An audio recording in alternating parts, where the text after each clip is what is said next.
My name's Christine, and I'm concerned about my 6-year-old daughter, Jenny.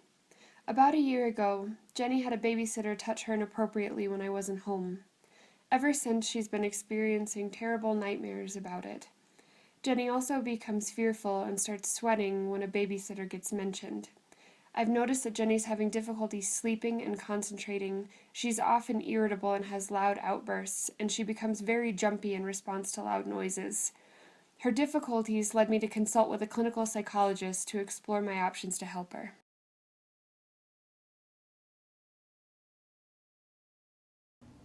Traumatic events tend to include situations where someone feels extreme fear or helplessness during the situation. Therefore, traumatic events typically involve situations where death or serious injury occurred or could have happened. Examples of traumatic events include violence, physical abuse, sexual abuse, serious motor vehicle accidents, or natural disasters like hurricanes, fires, or earthquakes, where people are seriously injured or killed.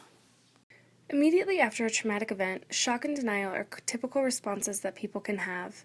Other reactions include unpredictable emotions, sadness, anger, flashbacks, relationship problems, and even physical symptoms like headaches or nausea. While these feelings are normal, especially within the first few weeks after experiencing a traumatic event, they can also become problematic if they don't improve over time. Some people have difficulty moving on with their lives. Therapy can help these individuals find more helpful ways of managing their emotions.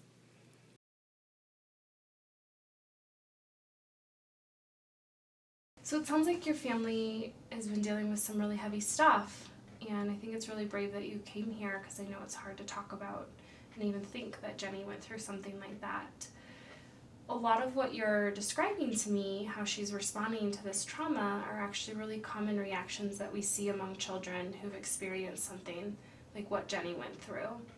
And we have some really good forms of therapy that can actually really help her cope with this and improve what's been going on for her. In particular, we have one form of therapy called Trauma-Focused CBT, and it shows that 80% of kids who receive this kind of treatment show improvement after experiencing a trauma, and even improves family functioning. Is that something you want to hear more about? Yeah, absolutely. I think that'd be really helpful. Okay. Trauma-focused CBT tends to last 3 to 4 months because it lasts anywhere between 12 and 16 sessions, and we'll meet once a week for about an hour to an hour and a half. The therapy was designed to treat a lot of different kinds of trauma, including domestic violence, sexual assault, sexual abuse, and natural disasters, things like fires, floods, tornadoes, things like that. So I'll meet with you individually, I'll meet with Jenny individually, and we'll also have sessions where the three of us meet to kind of just talk about the thoughts and feelings that you guys are having about what happened. Any questions about any of that? I guess I'm just kind of wondering what specifically treatment will look like and kind of how it'll help her get over her symptoms. Yeah, that's a great question. Why don't I go through the different phases of treatment to give you a better idea of what the therapy would look like?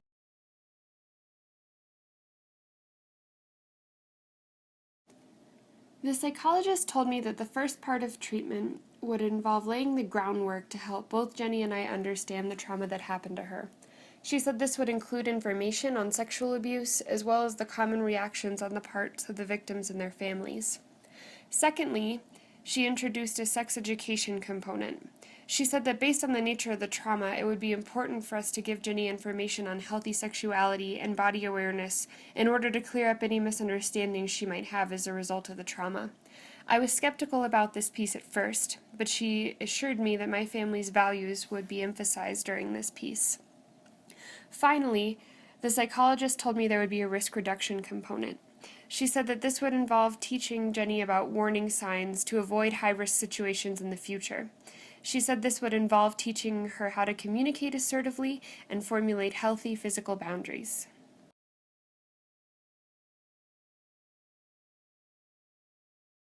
So basically, I'll teach Jenny a series of exercises that she can use to help calm herself down when she's feeling overwhelmed and relieve the tension in her body when she feels stressed out. Examples of this include just sort of breathing exercises to kind of control her exhale, muscle relaxation when she's feeling tension in her body, and also a thought stopping technique. So if she's having negative thoughts about what happened or negative thoughts in general, she can kind of combat those until she's in a better place to process them. So I'll cover these with Jenny, and I'll also go over them with you so you can practice them with her at home.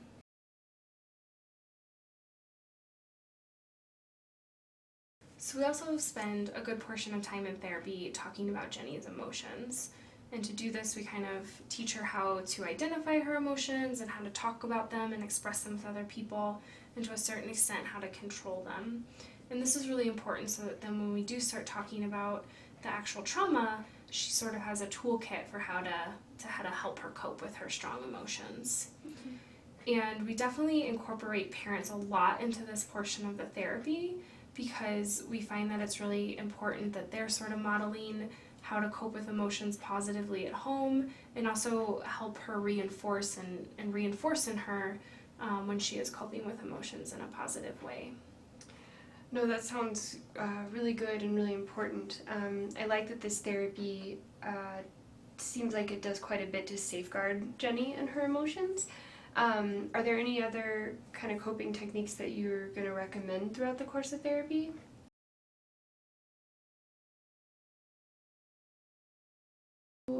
The other day, I overheard Jenny saying something to her dad about feeling like the abuse was her fault.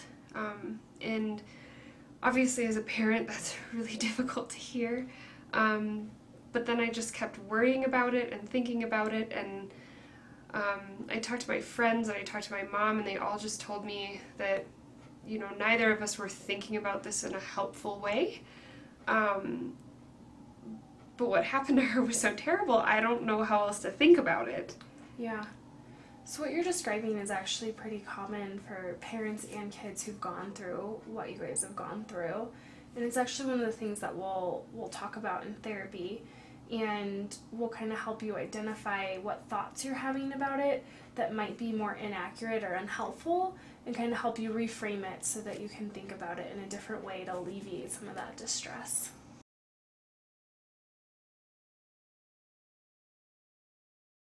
So as I told you before, one of the things that people can often do after they've experienced a trauma is try to avoid thinking about what happened or talking about what happened. And although that seems kind of logical, it actually hinders people from being able to get over what happened to them. So one of the most important things that we would do with Jenny, if you guys choose to do this kind of therapy, is we would have her retell the story of what happened again and again in session until she can retell what happened without getting really upset. Okay, I'm not sure I understand though. I just kind of want her to move past it. How will telling the story over and over help her?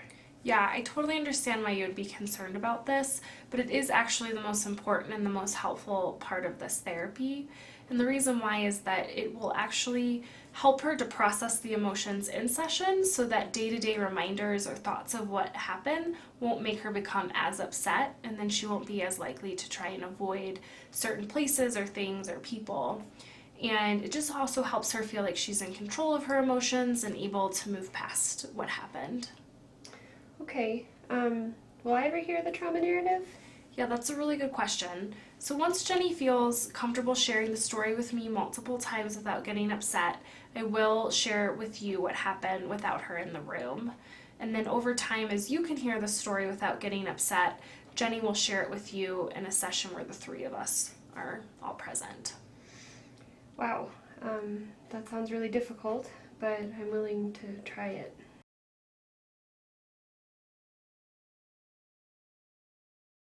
Okay, so once Jenny is able to go through the trauma narrative and remain calm, we'll start identifying what thoughts and feelings she might be having that are unhelpful and cause a lot of emotions, and reframe them. So common themes that can come up for kids are feeling like they're responsible for what happened. They can have a lot of feelings of shame, and then also kind of just like general changes in trust for people overall, just to name a couple. So we'll kind of just talk about those and help her through those, and also it'll be important for us to talk about any strong emotions and thoughts you're having, because that can happen for parents as well. Yeah, I definitely feel responsible about what happened to her, and I think she feels unsafe sometimes. I can see her get anxious or agitated in situations where maybe it doesn't call for it, but I just don't know what to do when that comes up. Yeah. So cognitive processing can definitely help with your emotions and hers as well. But also we have the next phase of therapy will kind of help you manage her behavior at home when those strong feelings come up.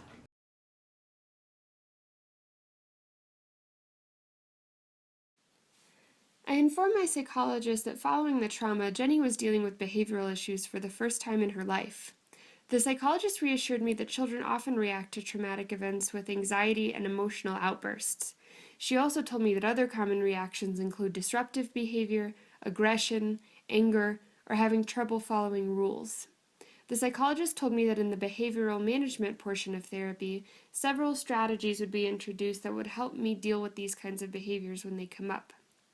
The psychologist informed me that behavior management techniques help parents make desirable behaviors, like following the rules, more likely to occur, as well as making less desirable behaviors, like acting out, less likely to occur.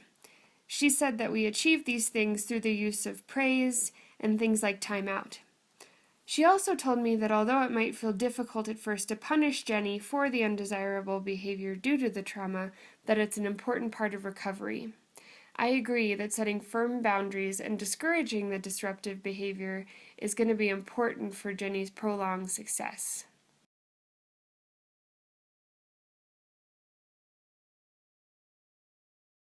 As I mentioned earlier, there will be a point in therapy at which Jenny is going to share the trauma narrative with you while the three of us are meeting together.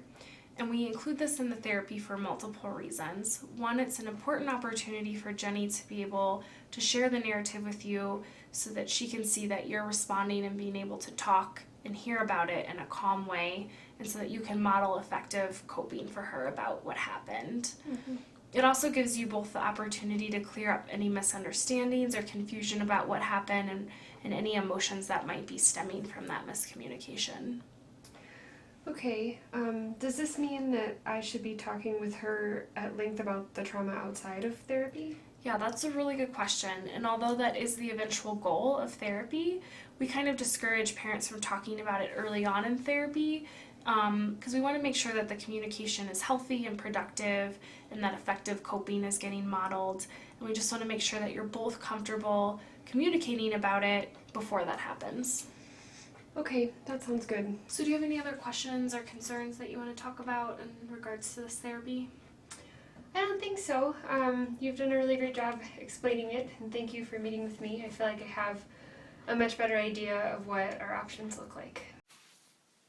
In order to find a trauma-focused CBT therapist, visit effectivechildtherapy.org and click on the link that says How to Find a Child Therapist. Thank you so much for your time and for listening to our story.